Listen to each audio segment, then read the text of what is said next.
Good morning. Welcome to another episode of the Mizuho Week Ahead. I'm Boon Hing, market economist at Mizuho Bank. This week's theme is tailors, triggers, and targets. Note with this is about John Taylor's rule in which growth and inflation are weighted inputs into deciding the policy rate. Notably, Fed Steady said last week that we want to avoid holding on all the way down to 2%, putting policy very tight and cause an unnecessary downturn. With headline and core PCE printing at 2.4% and 2.8% respectively last week, it is natural to wonder about at which point above 2% will the cut take place, or is it about the number of consecutive months of disinflation? Yet, perhaps, it is increasingly likely that growth may end up tilting the scales for a rate cut, even if growth does not show evident signs of buckling yet. That said, the dismal US ISM manufacturing and downwardly revised consumer sentiments last week signal caution. Furthermore, once a rate cut begins, it may be hard to push back against bets for continuous cuts.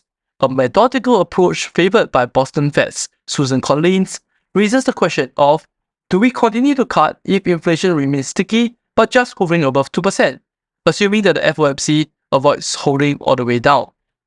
Towards the end of last week, a deluge of dovish Fed speak, which touched on slower quantitative tightening and labeling January inflation as noise. We saw US equities being buoyant and USD yields being sent lower. This week, the headline event in the G3 will be the ECB's decision on Thursday.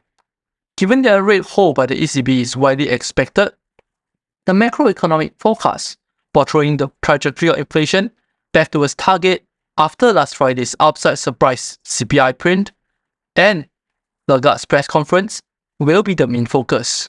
Nonetheless, across the Atlantic, the focus switches back to growth in the US. After all, it may end up being a factor to pull the rate cut trigger.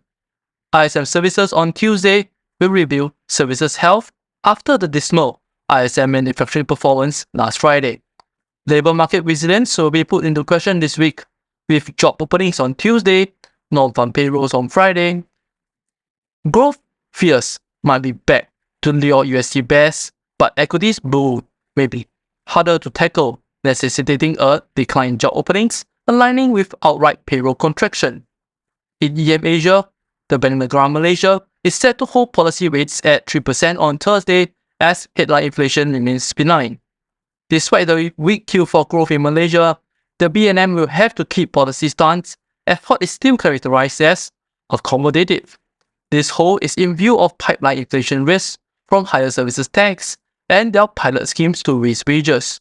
In Thailand, headline inflation for February is likely to persist, but core inflation has instead become a target given headline CPI distortion from administrative measures. As such, deflation remains no cause for the BOT to ease, with the governor reiterating that rate cuts are not a panacea for the economy's structural woes.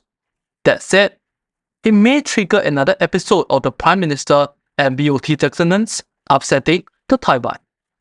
Down under, in Australia, with January CPI printing below expectations, Q4 GDP is also set to slow from Q3's 2.1%.